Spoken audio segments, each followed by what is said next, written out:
What's up, everybody? We're back. Oh, were you gonna say something? It's Side After Dark. I'm Dan Berg. I'm Sifa Graffiti. I'm going crazy today. I'm gonna drink a beer. Oh, Is that wild? Am I gonna get arrested? yes. By who? Private intoxication is a problem for all the spirits of the house. Yeah, that's true. All the spirits that live in this house probably are mad at me because they're jealous because they can't drink any beer because they're dead. That's what you were thinking, right? So anyway, what's up, guys? We're here. We're talking about music. We were actually literally right before we started. We were just talking about something that was going on. Let's talk about it. You were just listening to the thing. Let's do it. I was listening to Rockfeed, who, congratulations, Brian from Rockfeed, 1 million followers now. I remember it was like 900,000 and everybody was like cheering for them to get there, so they're finally at 1 million. But Rockfeed is a really great source for rock information, and apparently Roger Daltrey fired the drummer, Zach Starkey, who is Ringo Starr's son. How dare you fire Ringo Starr's son? But apparently Roger said that Zach didn't play the way he wanted him to play, so he fired him, and then there was a whole bunch of backlash because of that, so they brought him back into the band a la Eagles style, and then they fired him again.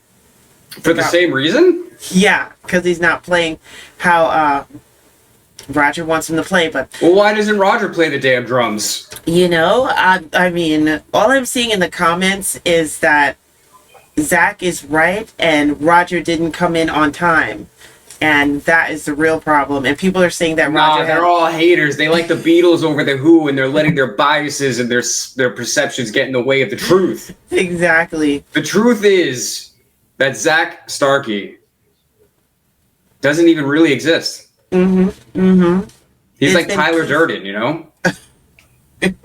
Also, like, every bombing or every shooting that's ever happened has actually been It's Zach Starkey. Zach Starkey, yeah.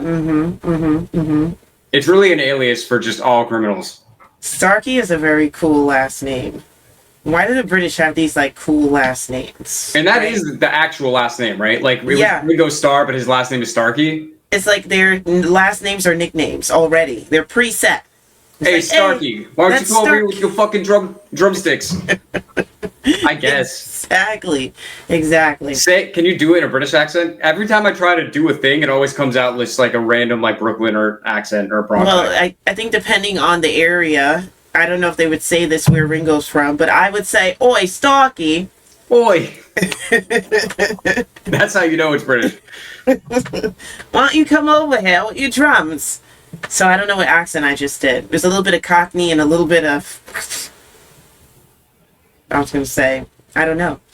I was going to say BS, but somehow find a way to say BBS. cock and bull. BBS, British bullshit. PBS. Not to be confused with BBLs. And for the people that don't know, what is a BBL? It's a Brazilian butt lift. That's funny. Just squeeze some extra cushion in there. Apparently people die getting those, right? Yes. Cardi B almost died. That's pretty crazy. Yeah, her doctor actually is in jail right now. For what he did to her? For what he did to other people too, yeah. She was put in like almost like concrete substance in the skin. In her butt? Yes. I feel like that would be really uncomfortable to sit on. And she was doing it from a basement, like up in the Bronx or something like that. Yeah. And Cardi was like, she was so desperate to get it, she did it anyway. She was like, when she put the first injection in, she was like, I can't lie. She was like, I thought I was going to die. She was like, my ass was on fire. I thought I was going to die.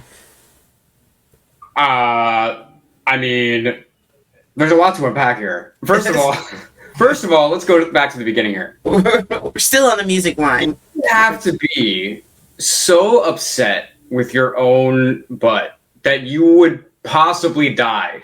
Yeah. And not just like go do squats or something. Right. There's so many things to do. I mean, gosh, you could just eat a whole bunch of what we call tubers, everything that grows in the ground.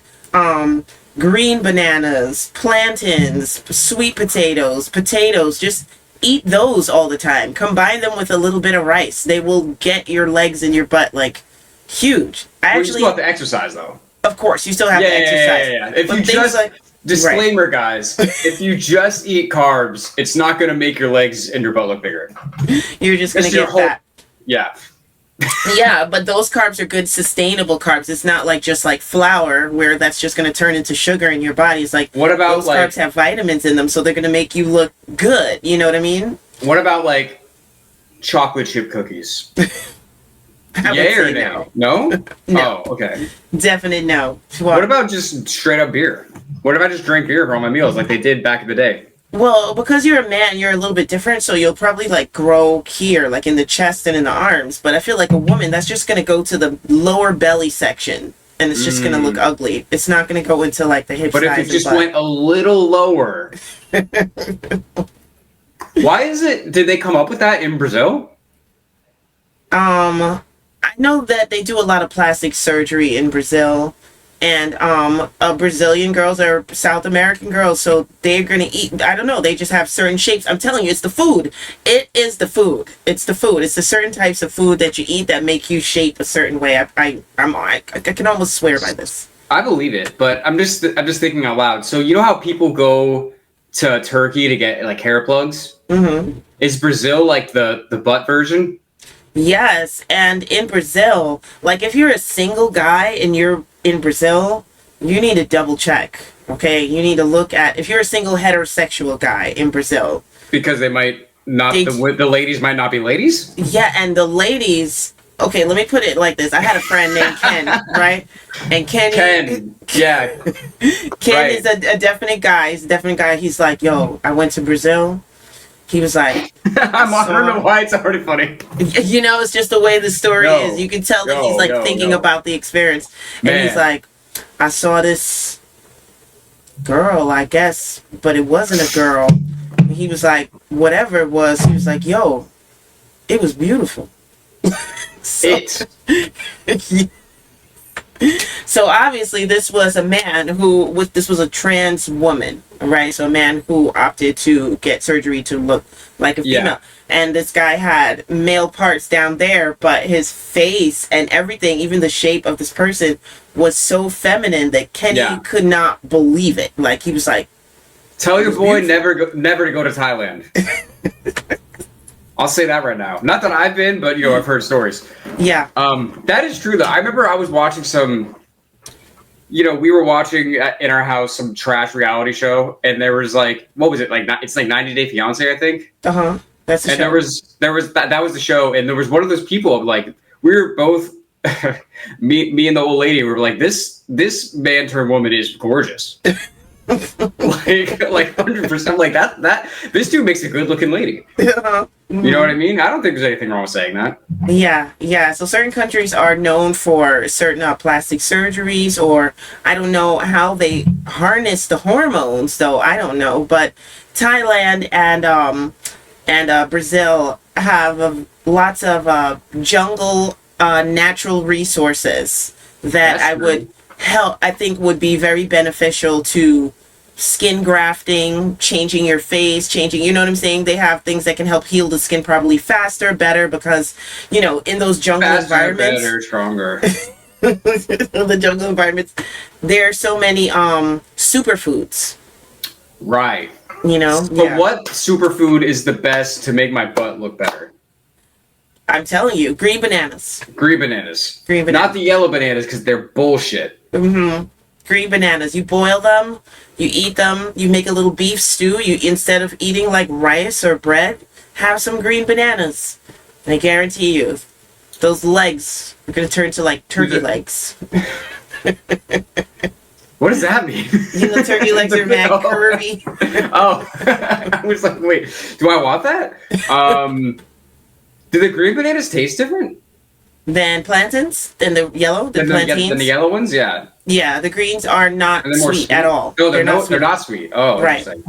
Yeah, I like them. They're green bananas you've had tostones, right? Yes, it's the same banana, just not fried. It's boiled. Okay, see, but that's the thing, is because if you fry anything, it's great. So I've definitely had tostones before, but like I never thought about like the non-fried version. Mm-hmm. You're Because to good. me, a banana is the yellow banana. I never really think about it. Right. Yeah, it's not a dinner thing. It's like a fruit. It's like a, I have a banana parfait. for breakfast like every day. Right. Yeah, it's a Yeah. breakfast thing, not a dinner Yeah. thing. Yep. How many bananas would you have to eat to make that your whole meal? Oh my gosh. I can eat one for breakfast and be all right for a good amount of hours. I feel like you cannot eat that much and be all right for a long time. Just Me specifically? You specifically, yeah. Because every time you come over, you're like, it'll be like 4 o'clock in the afternoon. Like, yeah, I had like a grain of rice at 7 in the morning.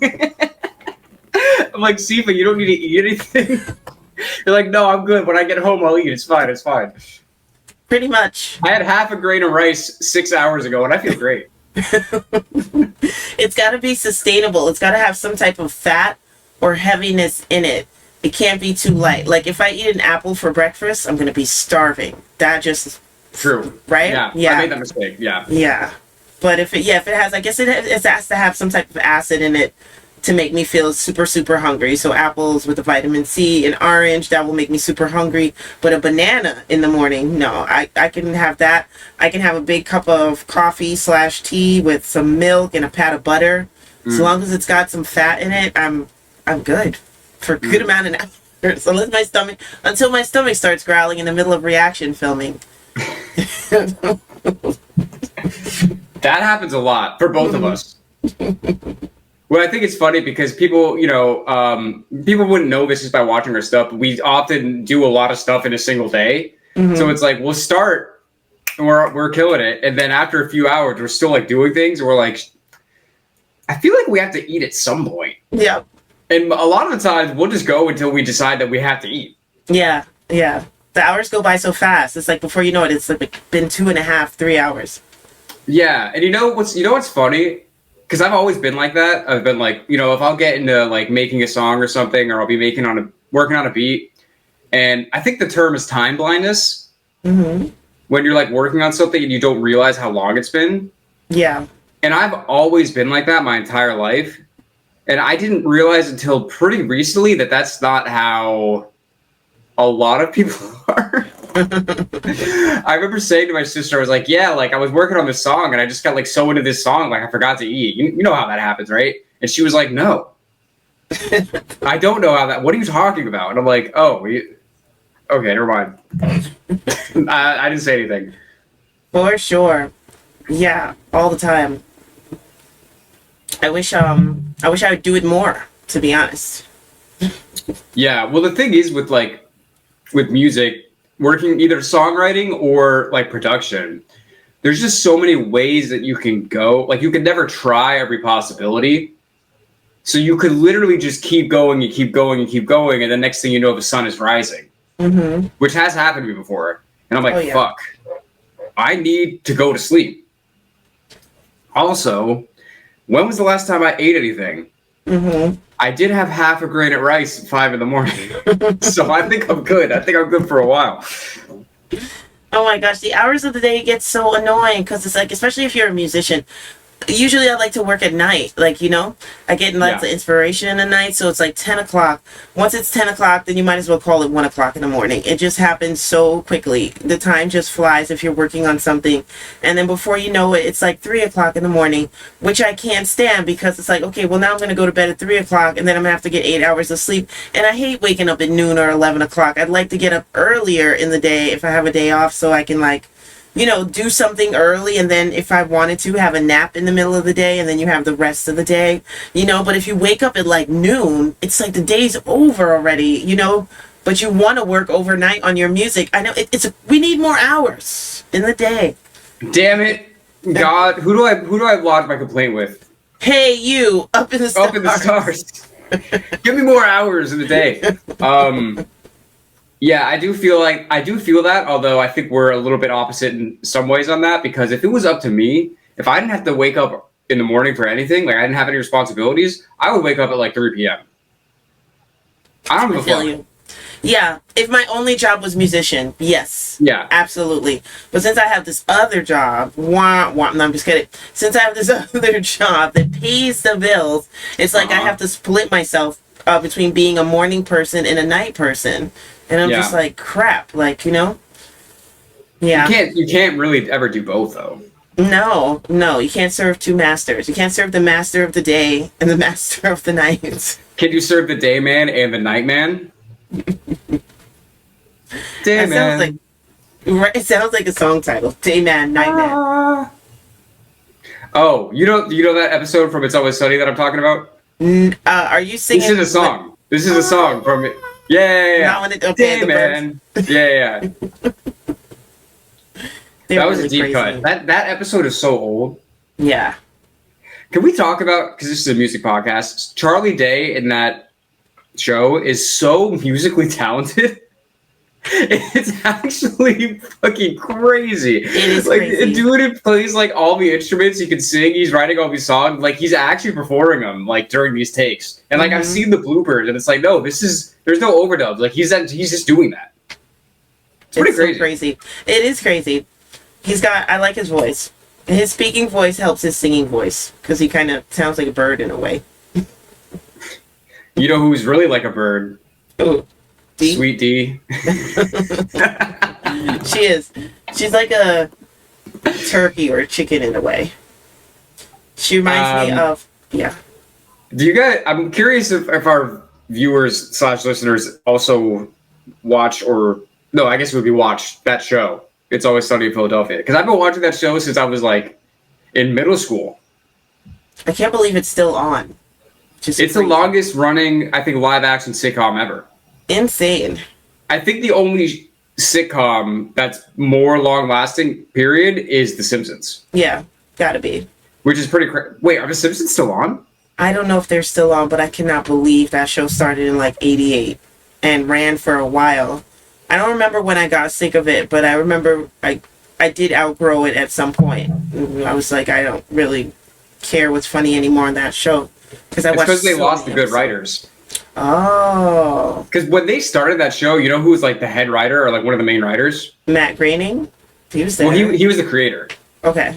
You know who one of the main writers was? Conan. First, yeah, Conan was like the main writer the first 8 seasons or something. Mm-hmm. And he's a funny dude. Holy crap, Conan is funny. So like you lose that guy, it's like it's hard to get better. It's hard to keep improving. Yeah. Unless you find some other kind of generational talent of a comedy writer. You know what I mean? Yeah. Conan got genius talent. I Like, was when just talking to my brother about him. Oh, really? Yeah. Tell me more about what you were talking about. He is also pretty good at music.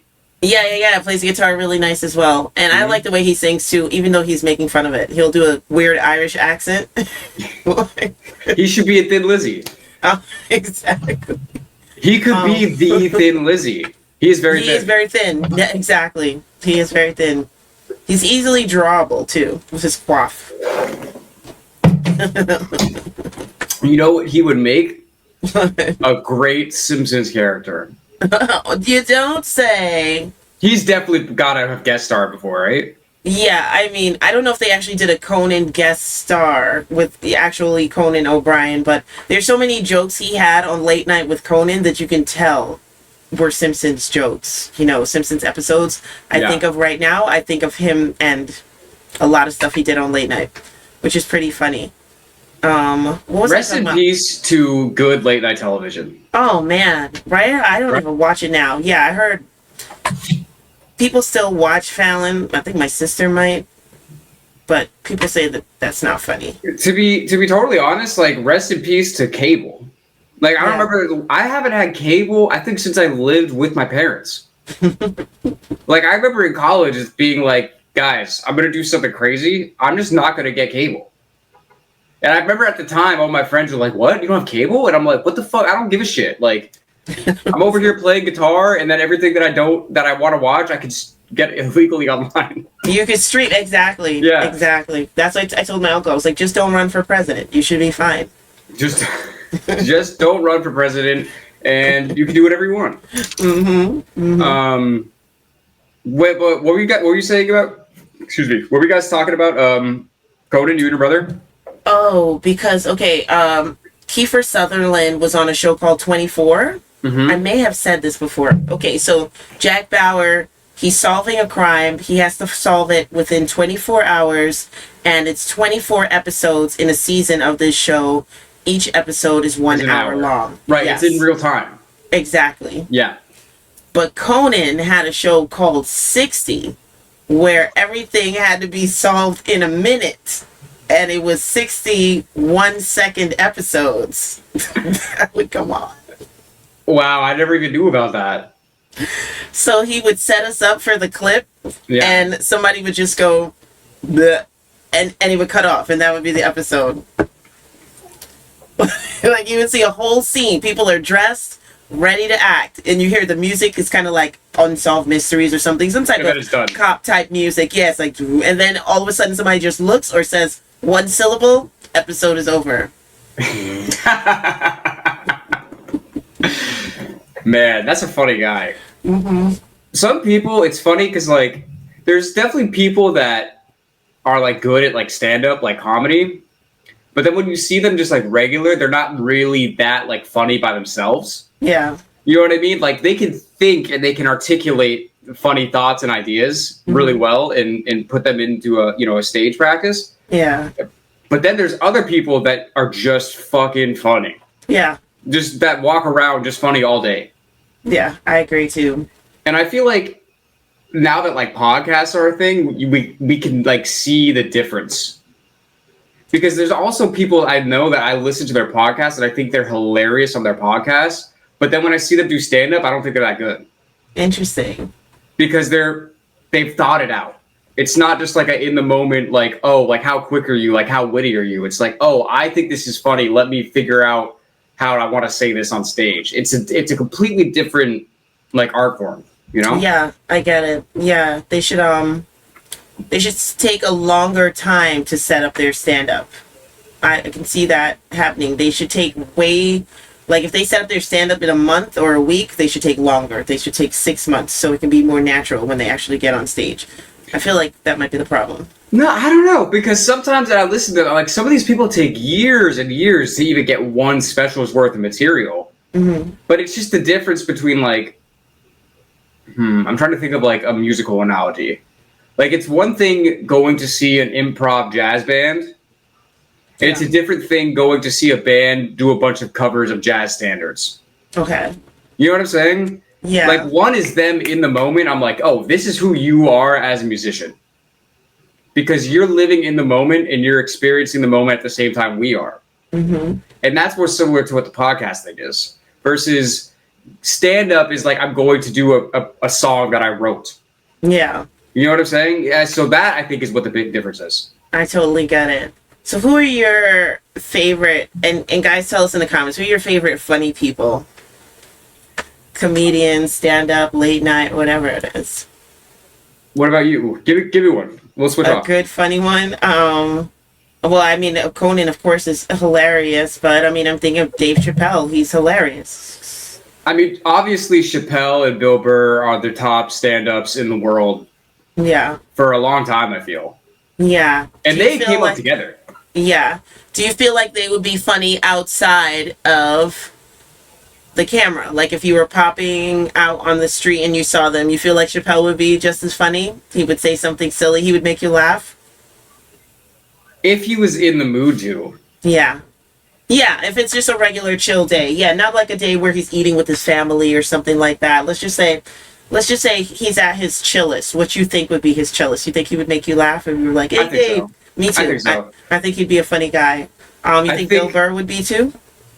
I think I'd be scared of him. Yeah, I'd definitely be intimidated, but he'd say something snarkily funny outside in the city. He would say something so direct and to the point that nobody else wants to say. Yeah. That in the moment, I might be like, oh shit. I'd be like, whoa. But then I'll think about it later. I'll be like, that was actually really funny. Yeah, I see him as being that kind of guy as well. But I don't know. He would be more intimidating to meet, I think, than Chappelle. Yeah, I believe so as well. Meeting him would be more like I don't want to meet Axl Rose. No, I'm not comparing them just because they're both gingers.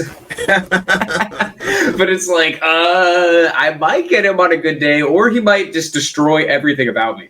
Yeah. You know who was the legend with that? You know Patrice O'Neal? Yeah. He was. I listened to. I listened to some of the comedians talk about him. Like they were all scared of him. Like, he was the scariest one. Because He was mean? Patrice O'Neal? Yeah, he was mean? Are we talking about the same person?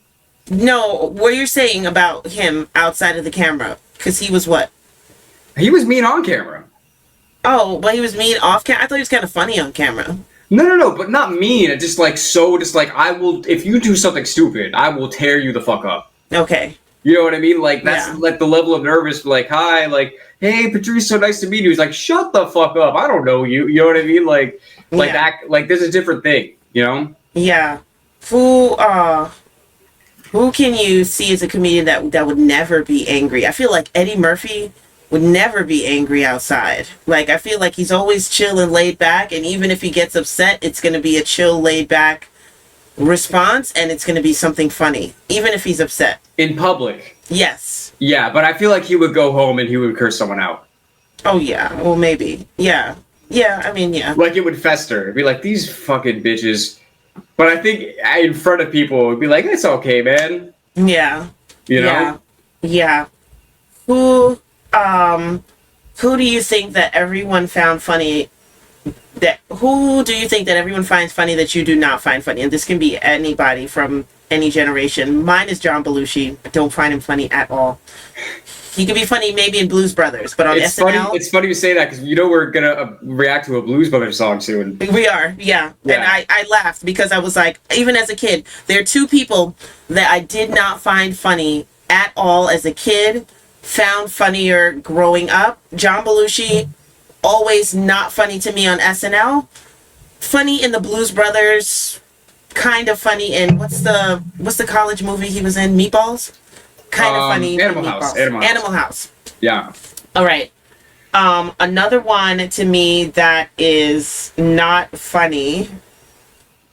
When I was growing up, Andrew Dice Clay. Oh. We just talked about Robin Williams. We talked about the Popeye movie, and back then I did not find Robin Williams funny at all. He kind of got on my nerves, but Mrs. Doubtfire, Jumanji, that was my era. I was like, he's hilarious. Yeah. I love him. Yeah. So anybody that you don't find funny that everybody finds funny, like a Robin or a... I mean, I don't even know if everybody even knows about this guy now, but I know he was a big deal at one point, but Andrew Dice Clay. Yeah. You do not find him funny. Yeah, I did. No. Not particularly.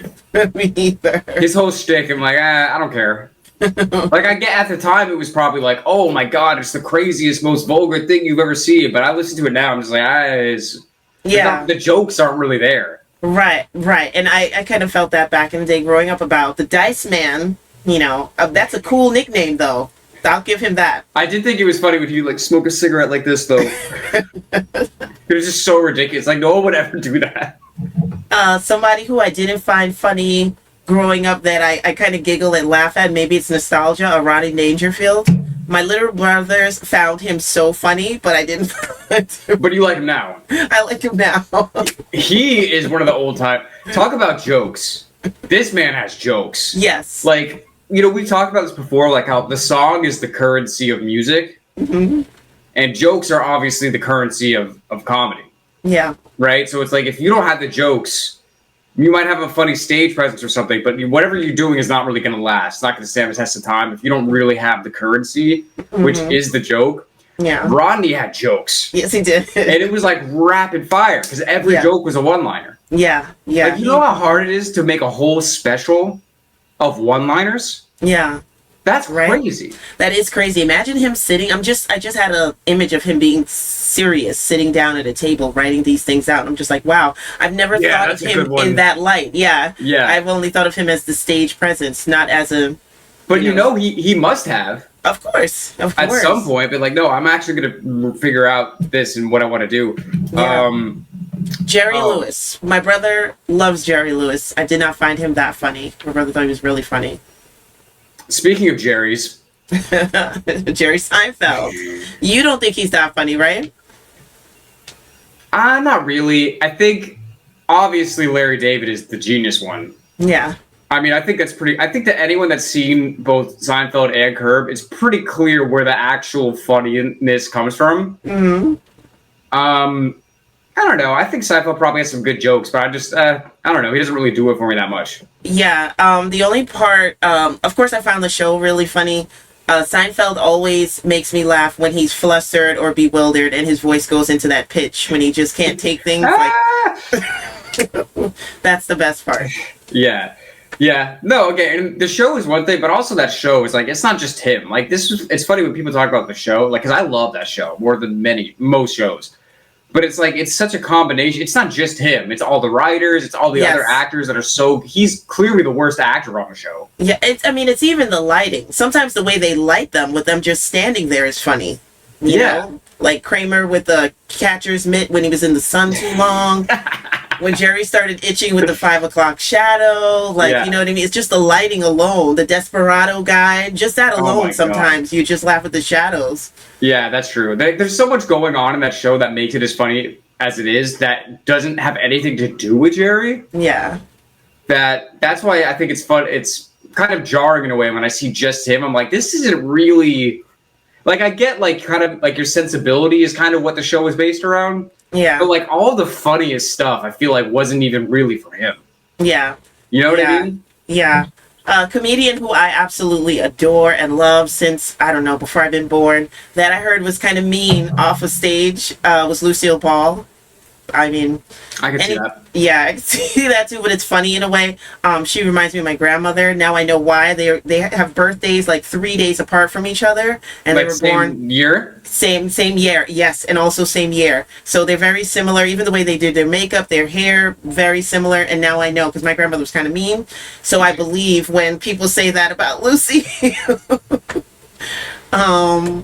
Another funny female who I think will probably be a delight off camera is Carol Burnett. She's so damn funny. You think so? And I think she would be funny off camera too.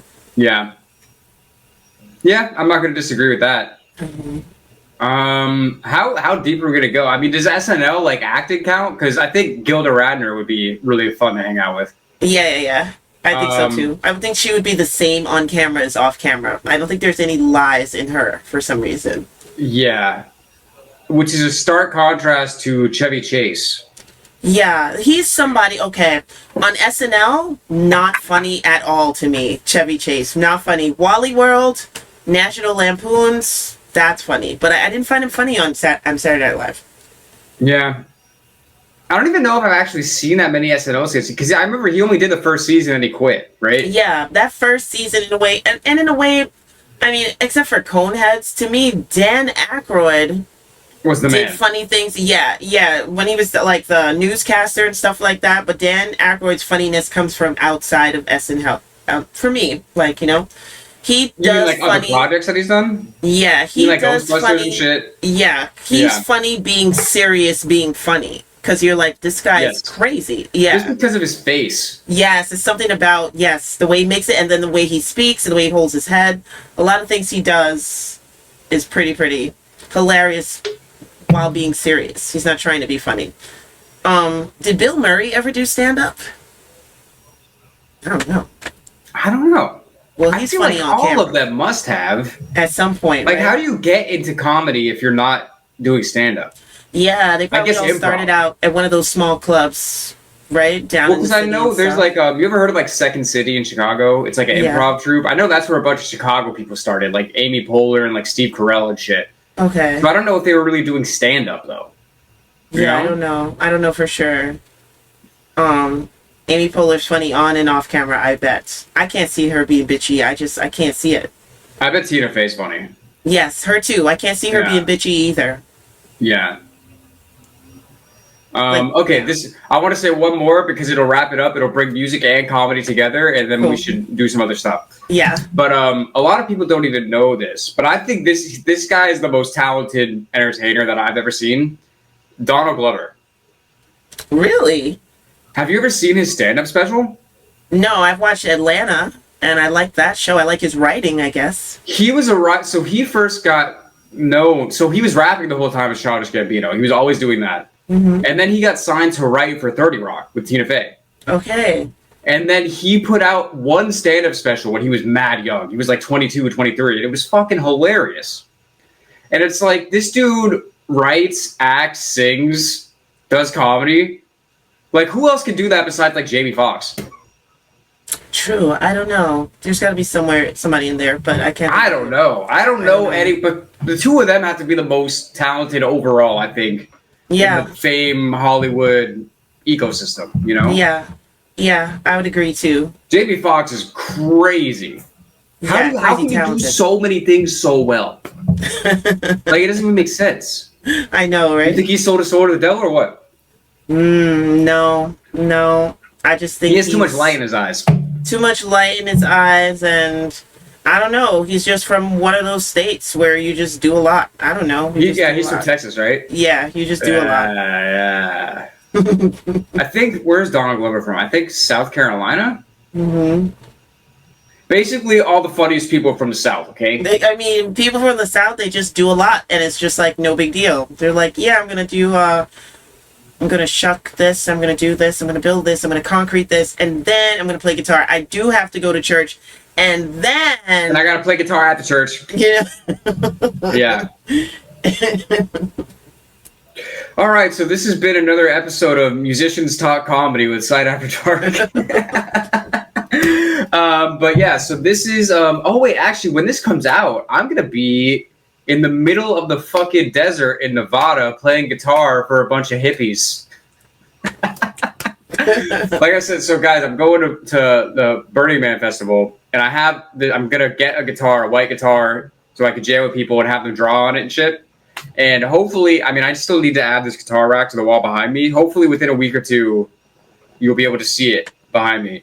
And I think, so this will be out next week. The week after that, we'll probably take a break. There'll probably be a break after this podcast, like a 1 week break. And then we're coming back bigger and better than ever. You know, so we're looking forward to it. We're hoping you guys enjoyed this episode. Yeah, we're hoping you'll enjoy the future episodes. Goodbye, guys. Comment your favorite comedians. Yes. Comment your favorite musicians. And which what did we say? Which comedians do you think are like not who they are on camera? They have split personalities. Comment who you think is fake. Our thumbnail should be the smiling comic and the sad clown. We should be like. Oh wait, let's do it right now during the podcast because I think it's funny. So people listen. No, you don't want to. Okay, I am, but I'm laughing. Should I be the sad one or the happy one? We'll be both. We'll each be both, and we'll pick. We'll let YouTube pick our thumbnail. Okay, wait. Okay, we'll go to the happy one now. Okay, now we'll both do the sad one. And that's a wrap. So we'll see you next time in a few weeks, guys. We're Side After Dark. Peace.